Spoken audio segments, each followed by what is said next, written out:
The quantum encryption key rotated between molecular configurations faster than any known computational system could track. Dr. Elena Rodriguez's hands trembled almost imperceptibly as she held the data chip, an artifact that could unravel everything humanity had carefully constructed over the past century. Her laboratory occupied the uppermost level of the Mauna Kea Xenogenetic Research Facility, a structure that appeared to be nothing more than an advanced astronomical observatory to the outside world. Holographic displays surrounded her, each one a window into a secret that could reshape the entire understanding of human potential. The genetic map flickered to life, its complexity defying conventional biological understanding. What looked like standard DNA strands to an untrained eye was actually a labyrinthine network of adaptive markers, biological time bombs of potential that had been deliberately suppressed for generations. Each marker was a testament to humanity's most closely guarded secret, a survival mechanism so advanced it bordered on the supernatural. Elena traced her fingers across the holographic display.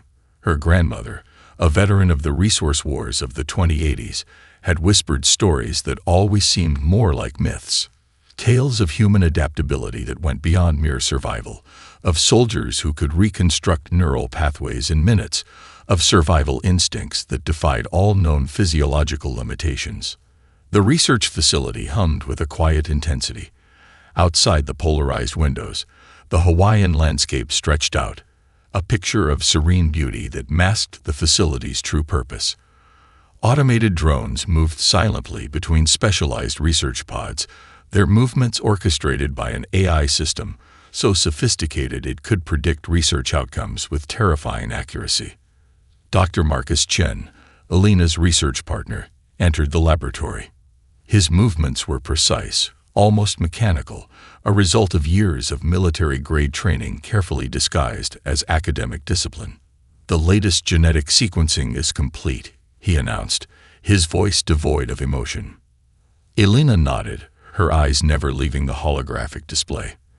The genetic markers told a story of evolutionary preparation that spanned millennia. Humanity hadn't just survived countless global catastrophes, they had been systematically preparing for something far beyond mere survival. "Look here," she said, highlighting a specific sequence. "These neural adaptive markers. They're not just dormant, they're strategically suppressed.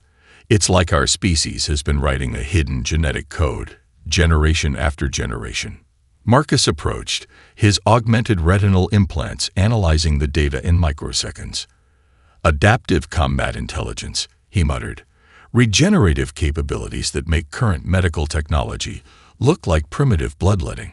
Psychological resilience that could withstand environmental and psychological pressures no other known species could comprehend." The implications were staggering. Humanity had presented itself to the galactic community as a species of peaceful explorers, scientific researchers, diplomatic negotiators. Every interaction, every first contact, every cultural exchange had been carefully managed to present a specific image. An image of weakness, an image of vulnerability. The truth was something entirely different. Elena pulled up historical records, carefully curated documentation of human conflicts. The resource wars, the climate migration conflicts, the technological singularity resistance. Each conflict had been a testing ground, each global challenge a mechanism for genetic and psychological adaptation. "We're not just a species," she whispered, more to herself than to Marcus. "We're a living, breathing adaptive system." The quantum encryption key continued its molecular dance, a silent guardian of humanity's most profound secret. Outside, Earth looked peaceful. Gleaming cities stretched across continents. Research stations orbited silently. Academic institutions conducted their seemingly mundane research. No one would suspect the truth. No one would see what was coming. Humanity had been waiting, preparing, adapting. And now the first triggers were about to be activated. The calm was about to be shattered. The storm was approaching. The galactic diplomatic nexus hung in the vacuum of deep space, a massive crystalline structure that served as the primary meeting point for interstellar negotiations. Its transparent walls shifted with holographic representations of thousands of species, each delegation a carefully orchestrated display of cultural and technological might. Ambassador Kai Chen stood perfectly still, his tailored diplomatic interface suit adjusting microscopic environmental conditions with each breath. To the untrained eye, he appeared calm, a model of human diplomatic restraint.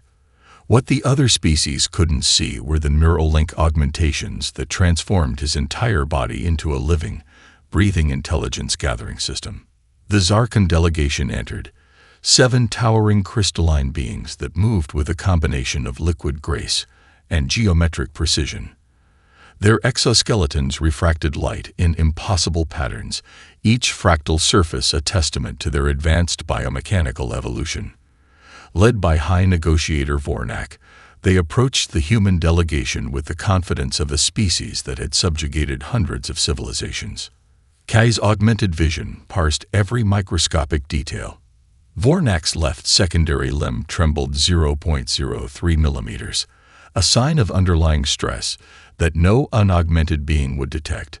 The diplomatic translation matrix in Kai's neural interface began its work, simultaneously translating verbal communication while analyzing quantum-level communication signatures, bioelectromagnetic tells, and predictive behavioral algorithms.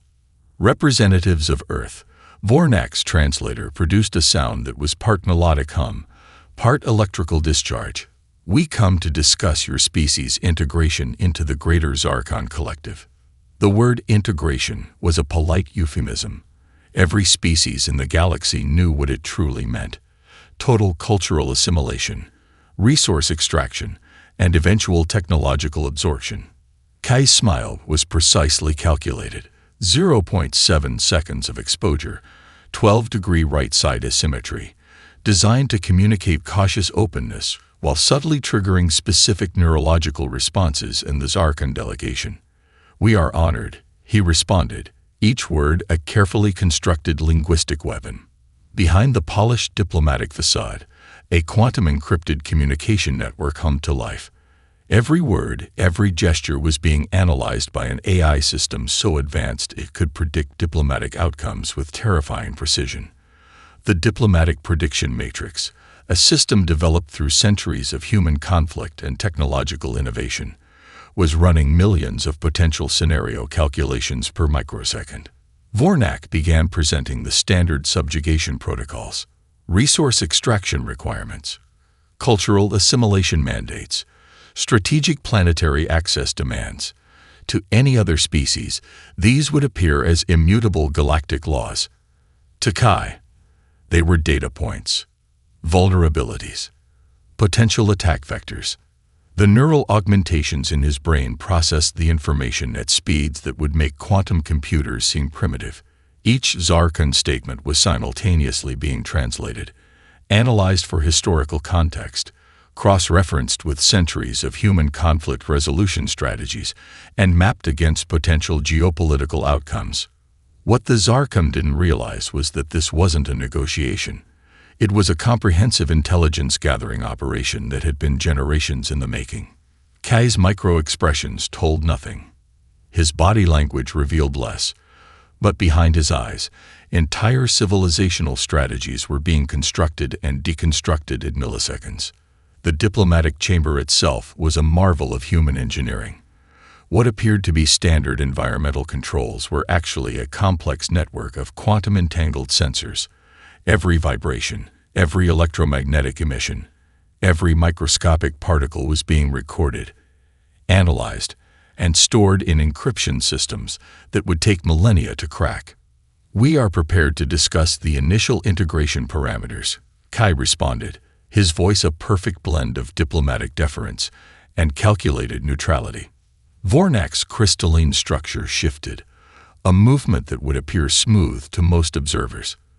But Kai's augmented perception caught the 0.02-second hesitation. Uncertainty, something the Zarkon delegation had rarely experienced in centuries of galactic conquest. They were walking into a trap, and they didn't even know it. Humanity's peaceful facade was about to be revealed as the most sophisticated deception in galactic history. The first move was about to be made, and no one would see it coming. The transmission began innocuously enough, a standard diplomatic archival recording that would typically be filed away and forgotten. But some memories are not meant to be buried, and some triggers run deeper than any species could comprehend. In the secure observation room of the United Earth Diplomatic Archives, Dr. Elena Rodriguez watched with a detachment that barely masked the storm brewing beneath her carefully controlled exterior.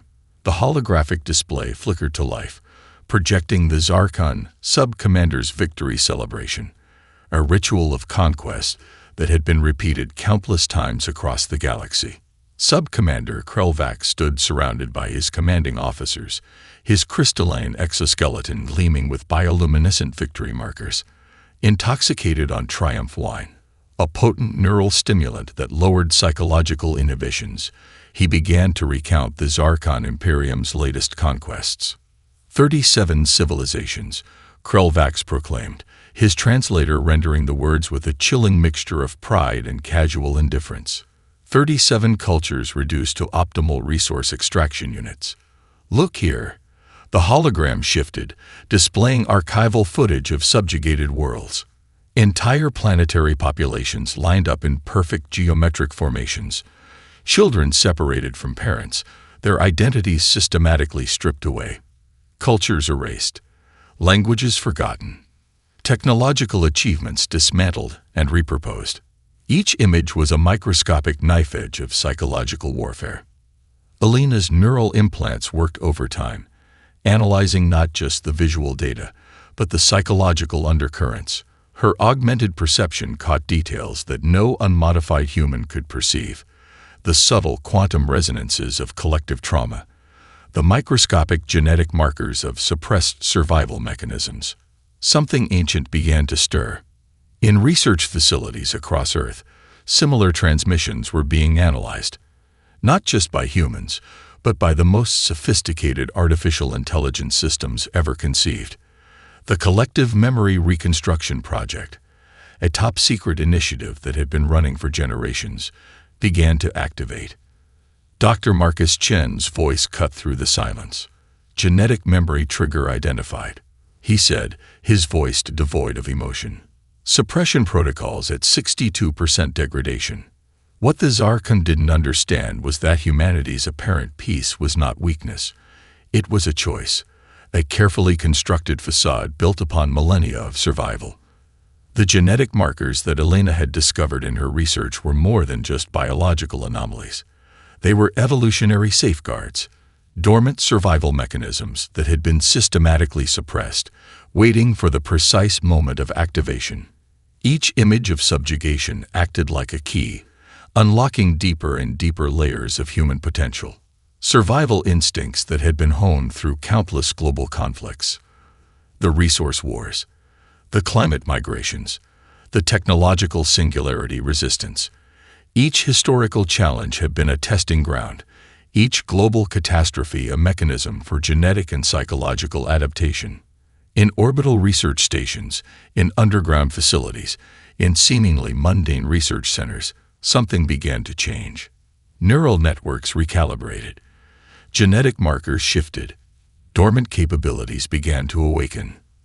The quantum encryption key that Elena had discovered was more than just a research artifact. It was a genetic time bomb. And now, it was preparing to detonate. Krelvac continued his boastful recounting, unaware that each word was triggering something far beyond his comprehension. The Zarkon believed they were reviewing a standard conquest. They didn't realize they were lighting the fuse of humanity's most profound survival mechanism. "We are not just a species that survives," Elena whispered, more to herself than to anyone else. "We are a living, breathing adaptive system." The first suppression protocols began to crack. The storm was no longer approaching. It was here, and nothing would ever be the same again. Beneath the Atacama Desert, the facility known as Prometheus Rising was more than a research complex. It was humanity's most profound secret, a living, breathing testament to generations of hidden preparation.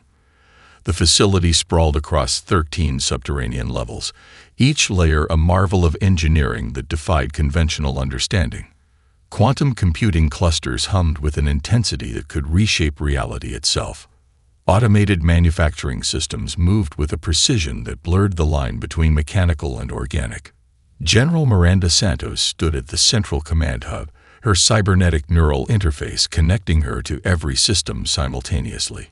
Her eyes, partially organic, partially quantum-augmented, scanned multiple data streams that would overwhelm any unmodified human consciousness.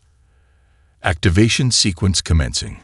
She spoke, her voice a precise frequency that triggered cascading systems across multiple continents. In orbit, what appeared to be standard research platforms began their metamorphosis. Stealth technologies developed over centuries, unfolded like intricate origami. Quantum adaptive weapon systems came online, their molecular structures capable of reshaping themselves faster than an enemy could comprehend their initial configuration. The facility's eye, a distributed consciousness that had been quietly evolving for generations, began its most complex operation yet. Project Adaptive was more than a military protocol. It was humanity's ultimate survival mechanism. Dr. Elena Rodriguez's earlier research found its ultimate expression here. The genetic markers she had discovered were now fully engaged, transforming seemingly ordinary systems into weapons of unprecedented complexity. Nano-adaptive combat systems activated across multiple platforms. Each system was a living, breathing entity, capable of learning, adapting, and reconstructing itself with each microsecond of interaction. Traditional concepts of weapons became obsolete. These were not machines. They were evolutionary systems waiting to be unleashed. Deep within the facility, biological adaptation chambers came online. Generations of carefully curated genetic research prepared to demonstrate humanity's most profound capability. The ability to transform at a molecular level faster than any known species could comprehend. General Santos watched as the first wave of adaptive combat platforms initialized. Stealth vessels that could reconfigure their molecular structure. Weapon systems that could predict and counter threats before they were even conceived. Communication networks that could infiltrate and deconstruct entire technological infrastructures in milliseconds. This was not a military preparation. This was evolution weaponized. Across Earth, seemingly ordinary research facilities began their synchronized activation. What appeared to be academic institutions, space exploration centers, and medical research complexes were actually nodes in a global adaptive network.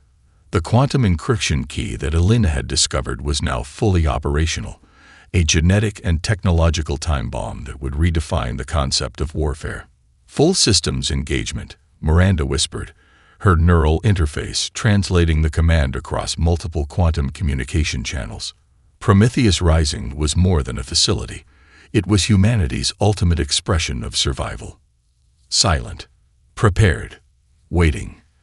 The first triggers were about to be pulled, and the galaxy would never see it coming.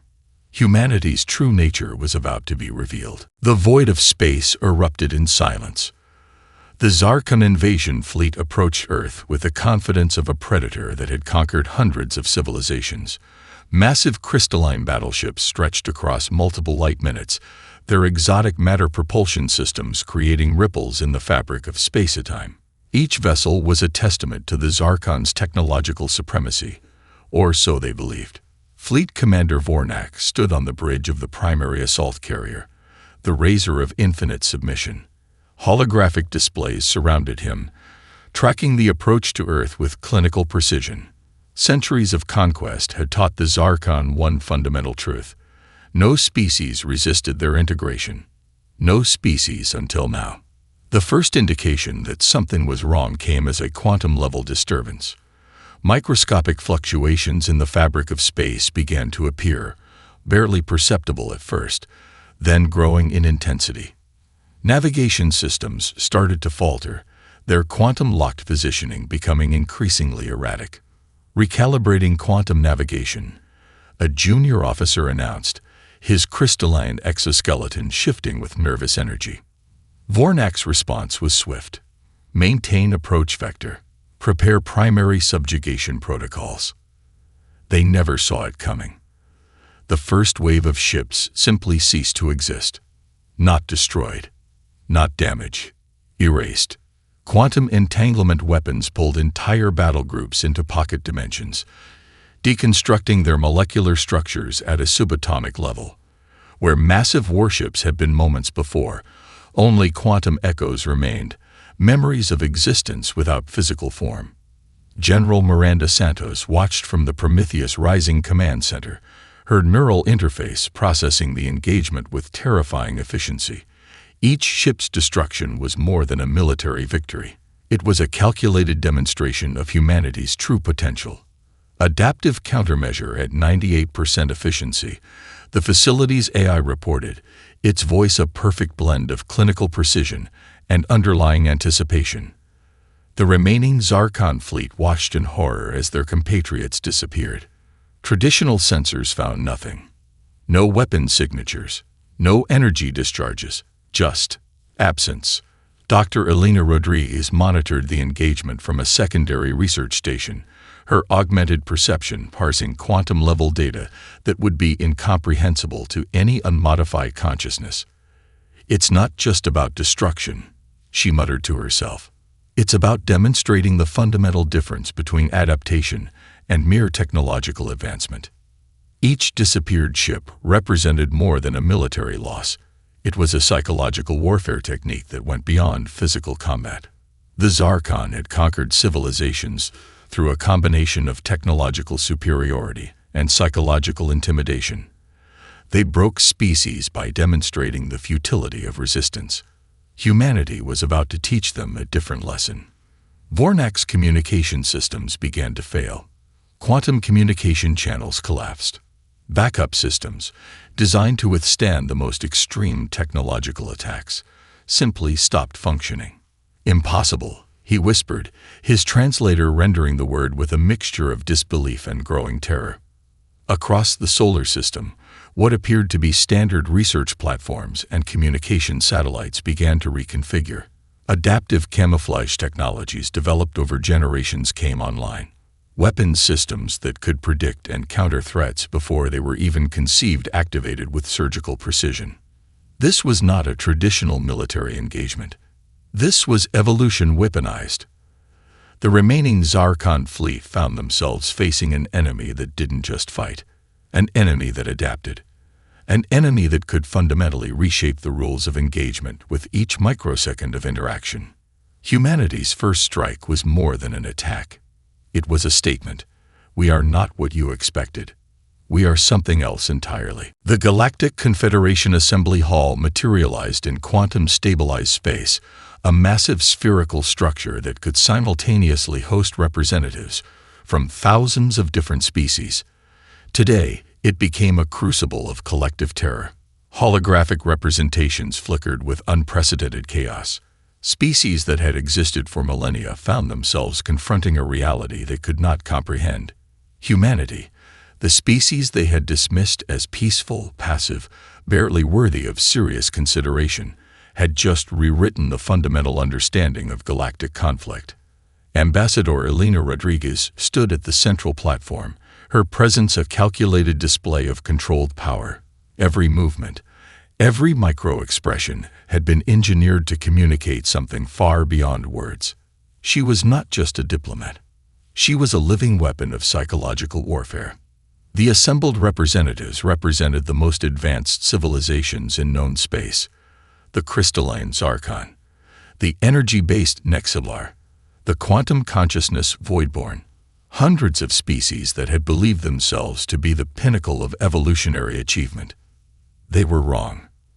Representatives of the Galactic Confederation, Elena began, her voice translated simultaneously across multiple quantum communication channels. We are presenting the first and only warning. The holographic displays began to shift, not with traditional data presentation, but with a living, breathing representation of humanity's capabilities. Entire planetary defense systems materialized, technologies that defied current scientific understanding. adaptive weapon platforms that could reshape themselves faster than thought, communication networks that could infiltrate and deconstruct entire civilizational infrastructures in milliseconds. This was more than a military demonstration. This was an evolutionary statement. Dr. Marcus Chen's voice cut through the assembly, his neural augmentations allowing him to simultaneously process and communicate across multiple dimensional frequencies. "What you're witnessing is not technology," he explained, his tone clinical and detached. "This is an adaptive biological system that happens to manifest through technological expressions." The Zarkon representatives, those who survived the initial engagement, sat in shocked silence. Their crystalline exoskeletons, once a symbol of their technological superiority, now seemed primitive and fragile. General Miranda Santos appeared on secondary displays, her cybernetic interface creating a holographic representation that was simultaneously everywhere and nowhere. "We have spent generations preparing," she stated, "not for conquest, not for war, but for survival." The fundamental misunderstanding became clear. Humanity had not been developing weapons. They had been developing a species-level survival mechanism. Each technological system was alive. Each defensive platform was an evolutionary expression. What other species saw as military technology, humans understood it as an extension of their biological potential. The quantum communication networks began to pulse with a living energy. Information flows that would have crashed traditional systems moved with an organic fluidity that bordered on consciousness. The Confederation representatives watched in horror and fascination as humanity demonstrated a fundamental truth. They were not just a species. They were a living, adaptive system. "We do not seek conquest," Elena continued, her words carefully calibrated to trigger specific psychological responses across multiple species.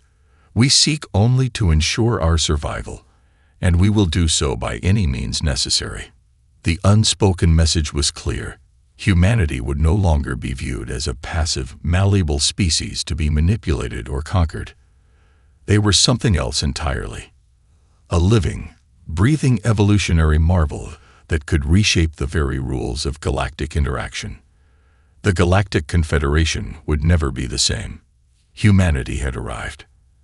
And the galaxy would never forget this moment. The true battlefield was not in space.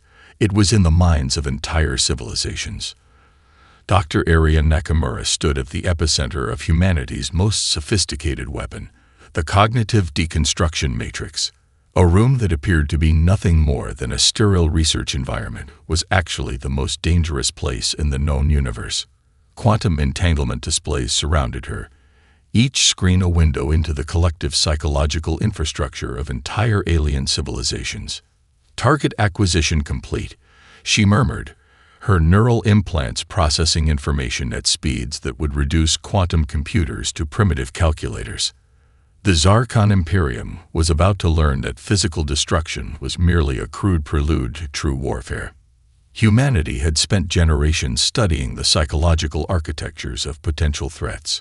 Every diplomatic interaction, every seemingly innocuous cultural exchange, had been a data-gathering operation of unprecedented complexity. The collective human research network had been building a comprehensive map of alien psychological vulnerabilities. The first wave of attack was invisible. Mimetic warfare algorithms began to infiltrate communication networks. These were not simple propaganda tools. They were living, adaptive information systems designed to systematically deconstruct the fundamental belief structures of entire civilizations. On the Zarkon homeworld, communication networks began to fracture in ways that defied traditional understanding.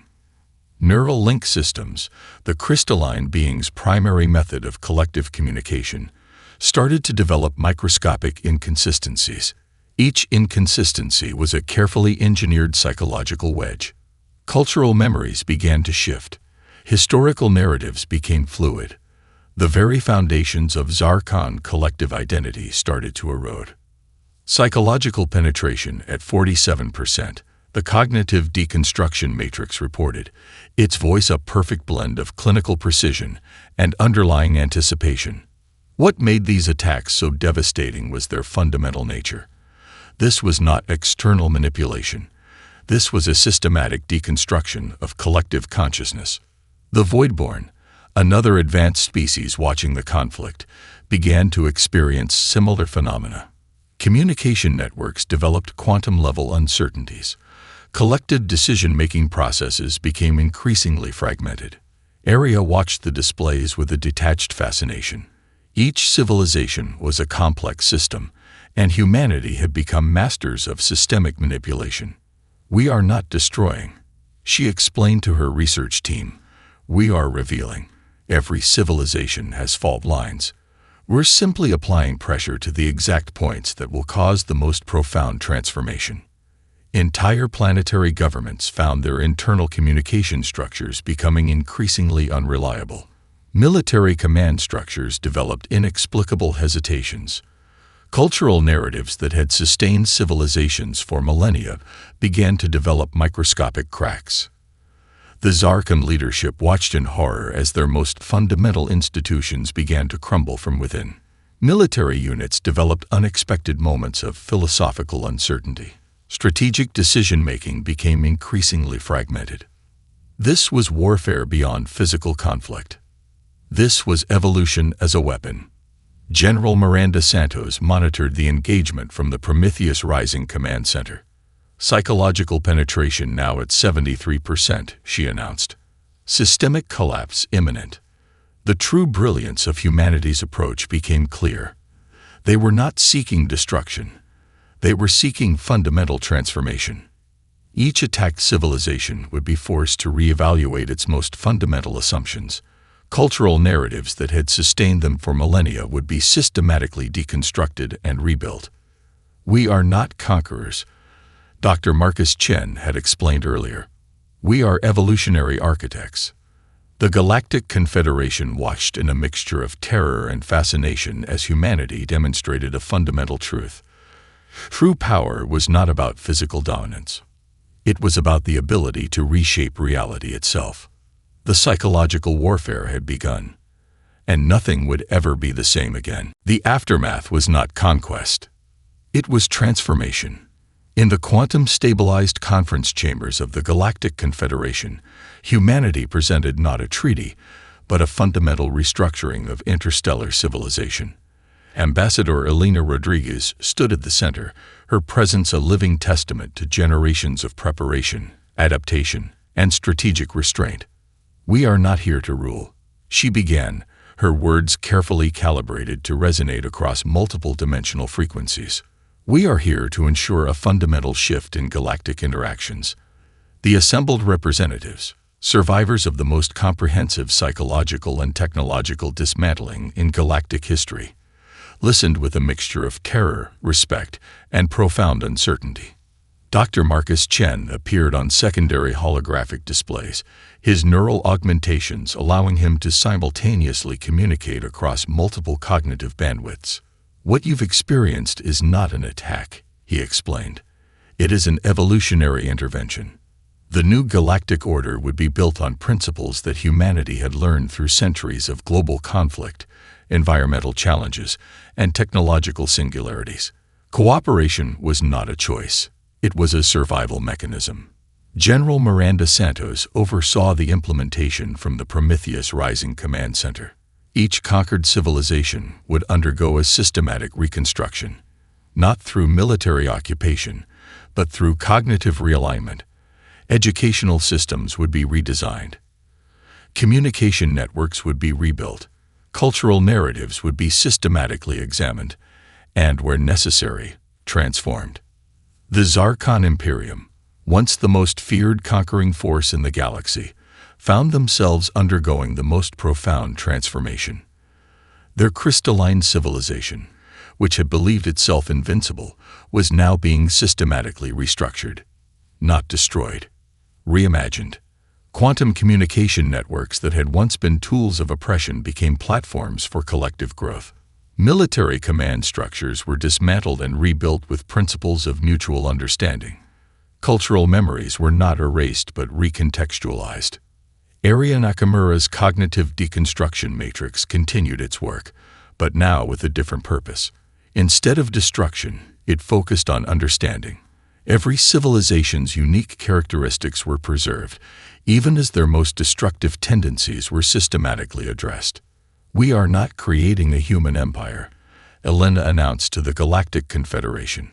"We are creating a system of mutual survival." The principles were clear.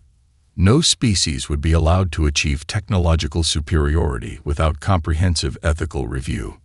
Resources would be distributed based on need and sustainable development. Conflict resolution would prioritize collective growth over individual dominance. Humanity had not just defeated the Zarkon. They had demonstrated a fundamental truth about evolution and survival. True strength was not about conquest. It was about adaptation. It was about understanding. Across the galaxy, civilizations began to realize that what had happened was not a war. It was a profound evolutionary intervention. Humanity had not destroyed. They had transformed.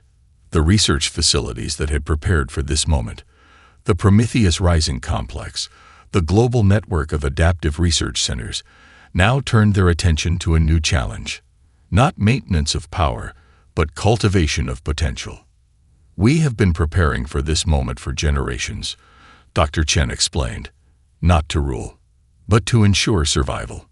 The galaxy watched as humanity demonstrated something unprecedented. A species that had been viewed as passive, as potentially conquerable, revealed itself to be something else entirely. An adaptive system. A living, evolving mechanism of survival. A force of transformation. The slumbering wrath had not just awakened. It had reshaped reality itself.